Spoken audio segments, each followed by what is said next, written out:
कुठलं तरी आध्यात्मिक शिबिर, सत्संग, ध्यान शिबिर, एखादा लाईफ चेंजिंग सेमिनार, नाहीतर एखादा मोटिव्हेशनल कोर्स नुकताच अटेंड करून आलेला एखादा मित्र आठवतो का? तो त्या शिबिरातून आल्यापासून त्याच्या वागण्या बोलण्यात एकाएकी काही बदल दिसू लागतात. तो अधिक उत्साही किंवा अगदीच अबोल, शांत, आनंदी, सकारात्मक भासू लागतो किंवा काहीतरी अगम्य, गूढ, रहस्यमय बोलू लागतो. काहीतरी अलौकिक असा अर्थबोध होईल अशा शाब्दिक कोट्या करू लागतो. आपल्याला प्रश्न पडतो, हा वेगळाच काहीतरी वागतोय. काय झालं तरी काय याला?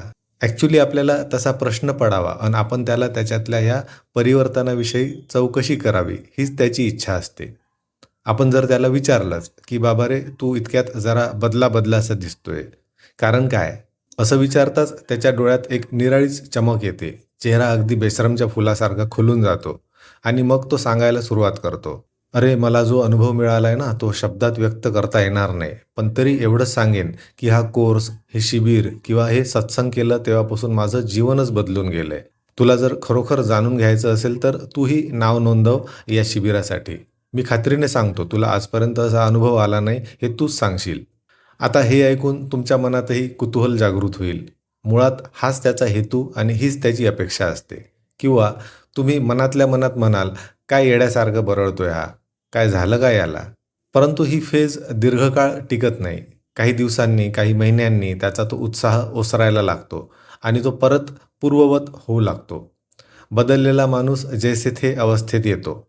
एकाएकी बदललेली जीवनशैली, आहारविहार, सवयी, व्यायाम, एकाएकी विशिष्ट आहार निवडणे वगैरे चाळे सुरू झाले म्हणजे समजून जायचं याच्या डोक्यात काहीतरी लोचा सुरू झाला आहे. याला हनीमून इफेक्ट असं म्हणतात. सोप्या शब्दात नव्याची नवलाई. तसं पाहिल्यास हा इफेक्ट सर्वच बाबतीत असतो. नवीन गाडी घेतली, नवीन बंगला बांधला, नवीन रिलेशनशिप, नवीन लग्न झालं, पहिलं मूल जन्माला आलं म्हणजे आपल्याला त्याचं भारी कौतुक असतं.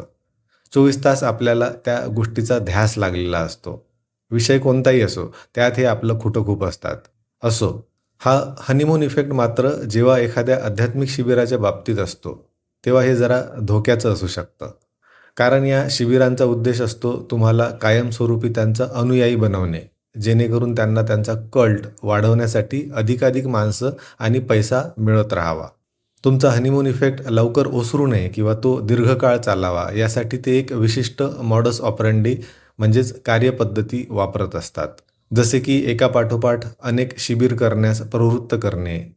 नेक्स्ट शिबिर हे आधीच्या शिबिरापेक्षाही उच्च ज्ञानाने भरलेले असून ते नाही केले तर या शिबिराला पूर्णताच येत नाही असे सांगणे किंवा तुमची उत्कंठा वाढावी म्हणून भविष्यात तुम्हाला काहीतरी दिव्य, अद्भुत, रहस्यमय अनुभव प्राप्त होतील अशी अप्रत्यक्ष आश्वासने देणे किंवा प्रलोभने दाखवणे. तुम्हालाही तात्पुरता का होईना काहीतरी आगळा-वेगळा आणि सुखद अनुभव आलेला असतोच.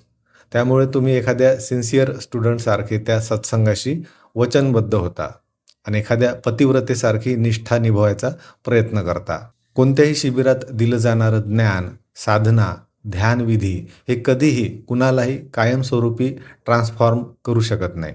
काही सकारात्मक बदल दिसून येतात, परंतु तो निव्वळ हनीमून इफेक्ट असतो किंवा ते एक प्रकारचं सेल्फ डिसेप्शन असतं. माझे विचार बदललेत, माझं व्यक्तिमत्व बदललं, माझे अनुभव बदललेत, असं एक प्रकारचं ढोंग तुम्ही पांघरत असता. मला आता क्रोध येणं कमी झालं, मला आता इतरांविषयी द्वेष उरला नाही, मला आता खूप आनंदी वाटतं वगैरे वगैरे एकतर थापा असतात किंवा सेल्फ डिसेप्शन असतं.